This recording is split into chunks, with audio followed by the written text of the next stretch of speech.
Edelweiss and CNBC TV18 present Change India, what India needs. Hello, welcome to Change India. I'm Senthil Changalvarayan.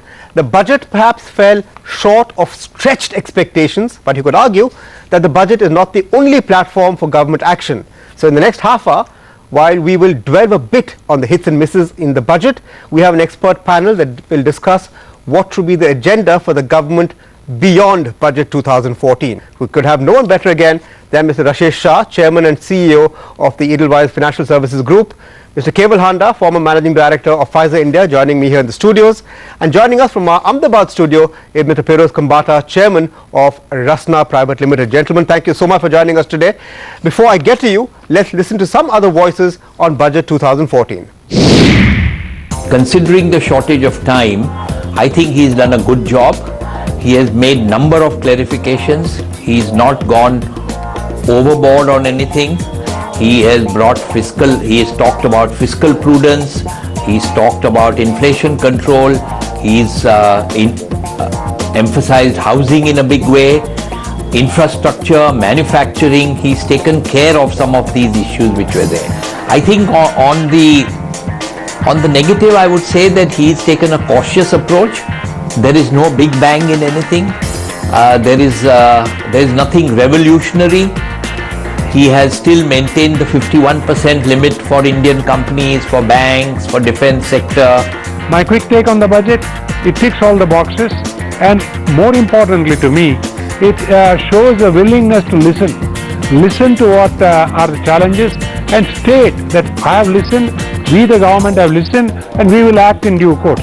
To me, that is a statement of intent which I will take entirely at face value, and I believe that in the next 6 months we will see action on this front. He's actually covered probably the widest spectrum of issues and subjects which have been raised by all sectors in recent times. He's addressed issues which industry has raised, civil society is raised, agriculture is raised, the financial industry is raised, both inside and outside. The approach of the finance minister and the government has been very comprehensive in looking at the nation in totality. I think besides the tax, which is one part of it, but I think he's covered every section of society. 25 crore investment allowance which is coming down. He's looking at addressing the inverted custom duty issues.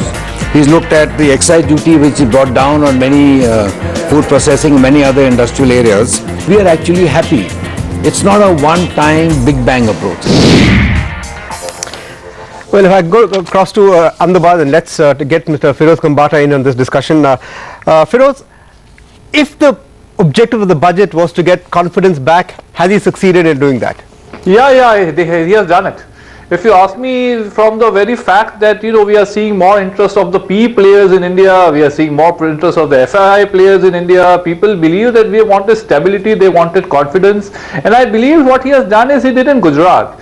What he did in Gujarat is that he created a conducive environment for business. He did this Vibrant Gujarats once in 2 years. He invited the biggest of the names and told them, here is your field. You go and take over. And he is, in my mind, he's always been pro-industry to the extent that he sides with industry. If they are doing a good job, he also wants development. And I think it's a very good and proactive budget which he has given. Of course, there are a lot of negatives. He could have done a lot, and possibly I can spend a lot of time on that. But overall, I think it is a step in the right direction, I would say. Okay. Rashesh, the expectations were very, very large. Do you think he met the expectations, or as Feroz says, the initial expectation really was, the pragmatic expectation was that, and as Mr. Kamath says, that here is someone who will listen. And when I say he, I think I mean both the Prime Minister and Mr. Jaitley, because clearly Feroz talks about the Prime Minister. See, as usual, we'll always have a few people who will have very stretched expectations. So there was a part of the investor group, or the market expectations from the industry itself, who wanted big bang, who wanted quick change, sudden change, almost like a U-turn from everything India has done. And fortunately, I think he did not follow that. The way I see the budget is, it is more about being very balanced. There's a little bit on it for everything. There's continuity, because he is not completely turned around what the earlier government was doing, and there is still change, and to get this done is always not very easy, and you can't keep everybody happy. But I think on the whole, if you study it, you see that he's covered a large range of issues. A large part of the issues have been covered, and this whole thing, what I call basically balance, continuity with growth is what is achieved. So on the whole, I think broadly a large part of the investor group is fairly happy with this. Okay. Kevin, let me talk to you as a representative of foreign direct investment. You were chairman of Pfizer, you're on the board of ING and some other companies as well. Has he done enough to get foreign investor confidence, and I don't mean just FII, but foreign direct investor confidence back into the country? Or do you think that the fact that he stopped at 49 and not 51 in certain sectors, do you understand that as a reality, a real politic, or would you think that will disappoint? I think big bang announcements don't materialize. But as a finance minister, he has in control of revenue and expenditure. And what I've seen that is not done enough on the revenue and expenditure. There are things that he has moved forward, let's say insurance from 26% to 49% and defense. Now, it's not going to make any difference doing 49% and then saying that the management control will be Indian control. Now, you are not going that extra length that is required for the investment to happen. And insurance, almost about $3 billion is sitting. In defense, it could be 10 times more than that figure. Okay, so you're saying foreign direct investor may not bite at this? Absolutely not. He should have gone that extra mile to make it happen. And this was the opportunity to do it. Let me stick with another disappointment now. I'm going beyond the budget. You work in the pharmaceutical industry. Not too long ago, we had the drug control on 108 non-essential drugs. The argument of the government is that healthcare costs need to be brought down, and I agree healthcare costs need to be brought down, but are you disappointed? And does that in some way signal or kind of veer away from what was perceived to be a business-friendly government? Absolutely. There are only two lines on healthcare. You said that we're going to work on initiatives of free drugs and then free diagnostic and on TB product. But that's not the challenge of the healthcare today. The greater challenge is lying in the universal health coverage. The greater challenge is finding an alternate to pricing, affordability, accessibility. And if you're going to tinker only with the pricing of products, you are again going back on the promises that you have made, that there was a committee which decided what products to cover, and now you are doing things arbitrarily, which the industry doesn't like. It's absolutely arbitrary measures, uncalled for. You should have taken a holistic view of healthcare and then decided how do you address the healthcare in general. Arash, let me get that question to you, because there is a feeling that perhaps we have seen the heavy hand of bureaucracy in a number of proposals that were advanced in the budget, especially to do with taxation. I get Pirozin also on that later. Do you think that these are things that will be corrected and not enough attention was paid to them because of the time that they didn't have with them? Yeah, I think given the time they had, and also I think somewhere NDA, Prime Minister Modi and the finance minister, they decided that they don't want sudden change. They don't want sudden, disruption. So I think the larger trend, whether it is through the bureaucracy or otherwise, is continuity. Now, obviously, all of us, and there is a huge need for very quick change. Let's throw away everything of the past and start changing India. But usually it's very, very disruptive, and I think they are following a more evolutionary bit by bit approach. And I do feel that if you read between the lines, if you see the body language, and if you go outside of all the other things that are happening, I do think that there are some fairly significant structural changes that will happen. Okay. Some of that work going on may be invisible, and some of that may remain invisible because it's not always good to announce everything you want to do. What are the changes that you spot? See, I think there's a lot of work going on infrastructure, coal and power, which I think over the next 3 to 6 months we'll start seeing the effect of that. So there's a huge amount of improvement that will happen as a result of that, especially if you solve the coal problem. And the coal problem is not completely unsurmountable. It just somebody has to make a few decisions, and I think a lot of work is going on in trying to build some consensus, trying to put your arms around the issue. The second one, I think, is about getting the efficiency in the decision making of the bureaucracy. It's already started. Prime Minister addressed all these secretaries out there. We are already seeing, when you interact with a lot of people in the government, there is already a little bit of energy, a little bit of saying, okay, now we can get stuff done. Third broader one is there is this whole approach to saying let's solve the big problems first and not just go after every small problem that is out there, and that I think will be structurally very, very useful. But some of the statements he made, particularly on the Vodafone case, is no addressing those issues. We're waiting the court to decide and then we'll take a But call. can they really address, because these are, can a government forego so much revenue? I mean, good or bad, this is a decision taken by So the look, earlier if I government. have How- made a mistake, I should accept it. Okay. I should own it He's- and give he's- a good message But- outside. But he's giving you the message saying that I am against retrospective tax. Don't force me to take a decision on this so quickly. I'm just playing devil's advocate. Oh, you should have demonstrated that. And also you should remember a couple of things. One is, and I agree with it, I think NDA has decided that they are not going to really upstage the UPA and say that everything UPA did was wrong, because I think they, instead of having that very, divisive politics, they are trying hard to get some consensus so that you can get the parliament to work, get the bills approved. So I think that is one very big decision that is made, that we will not upstage the UPA. So hence they are showing more continuity. The second, you should remember that the President of India was the finance minister when this entire retro. So suddenly you come to power and you start throwing all that out and show that it was a mistake, Indian government was at fault, is also not very prudent. But I think if you read between the lines, step by step, slowly this will get diluted away, as we'll get maybe a lot of other things which were more anti-business or anti-investment, whether it's anti-foreign investment, anti-business from a land acquisition point of view. I think a lot of that, it is actually better to dilute them down slowly rather than make very big announcements and then face a lot of opposition on this. All right. Piroz, let me get in on this. Can a government give up its, it can say I'm against retrospective, but can it give up its, which is really a sovereign right. The sovereign right to tax retrospectively is a right that lies with the government. I will just tell you the principles of our constitution. We are to all follow the law. Nobody is above law. Okay. And if you ask me, if the highest court of the land gives a ruling on a law, and as government says because we are sovereign, we will go back and we'll collect tax or we'll collect whatever the money because we have the right to amend the law, it is wrong. If I am the government, let me accept it. No, I will completely means to agree. collect law. You start doing from tomorrow. Well, there was, if anything, if there was something to be said against this budget, and there were lots that have been said, but if there was anybody or any group of people very vocal against things, it was certainly people who were affected by certain tax proposals in the budget. But we'll come back, and when we come back we'll talk about what needs to be done for administrative efficiency, what needs to be done to increase infrastructure spend, and what needs to be done to resolve various policy and planning bottlenecks. But that's after a break. Stay right there. We'll be back on Change India. Edelweiss and CNBC TV 18 present Change India. What India needs. What India needs. Welcome back to Change India. Before we go back to our expert panel, let's go across to voices from across India. Exemption limit for the income tax increase is good, and investment with PPF increase is good.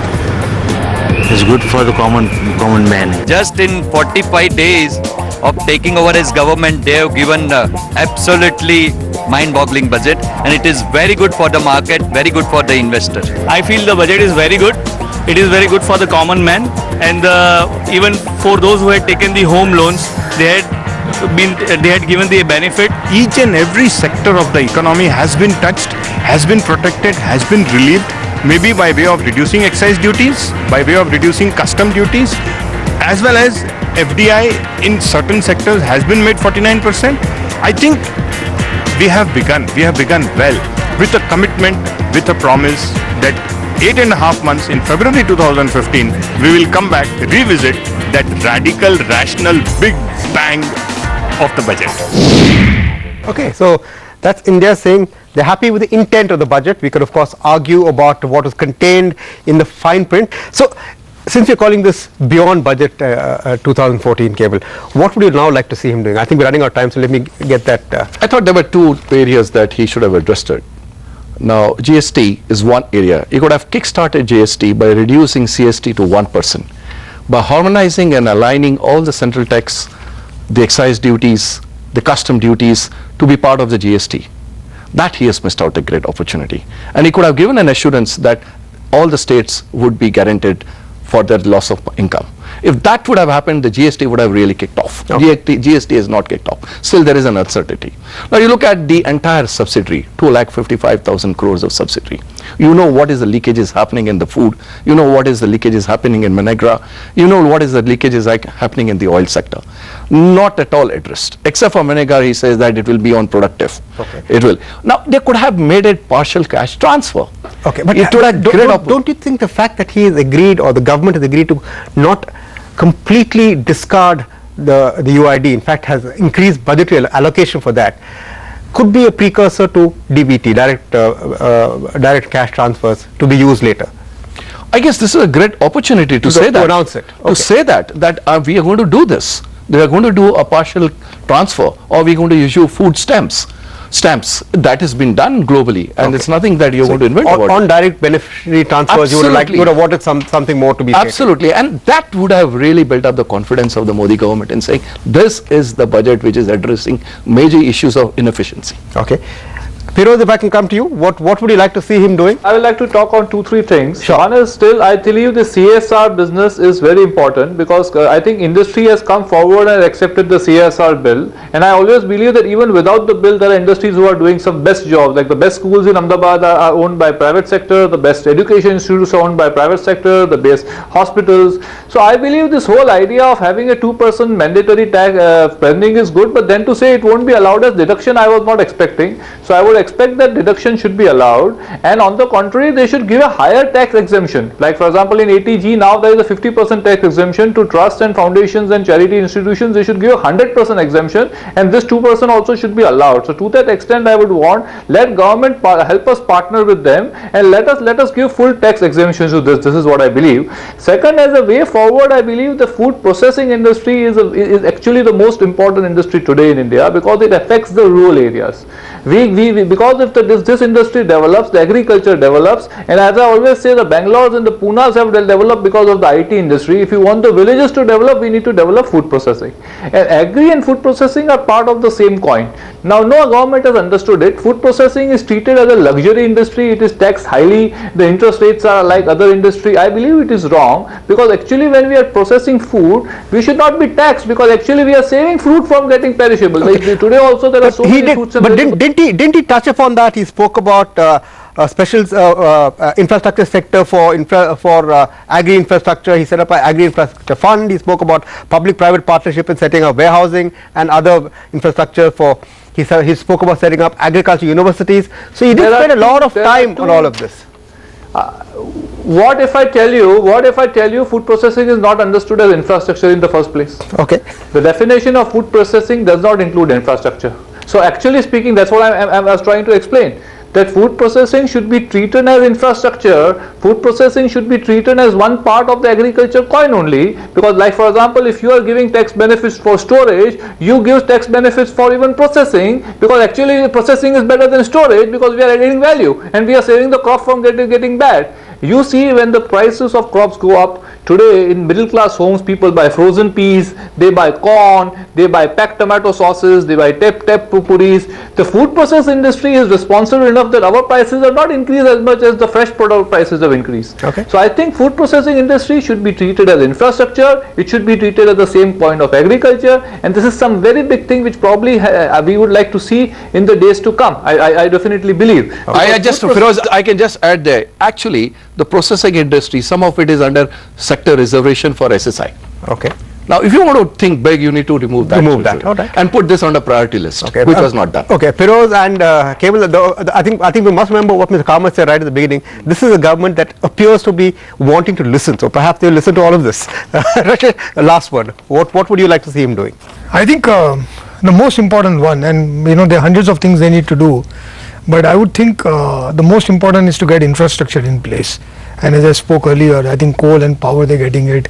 The financing for infrastructure, which is a collaborative effort between the government and the Reserve Bank of India to make sure the funds are available, that is falling in place. I think environment clearances are coming, and I think the entire environmental clearance approach we had earlier is also starting to undergo a change. So for the next 1 year, I think infrastructure is going to be the most key item, because if you can get that right, it will have its own spin-off effects on everything else. And we need to do more on healthcare, on education, on hundreds of other things but I for one would want to see a lot of effort, and I do believe it is going on, but I would want to see it coming out on the infrastructure front.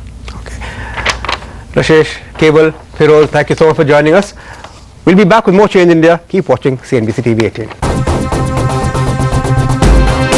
Edelweiss and CNBC TV 18 present Change India, what India needs.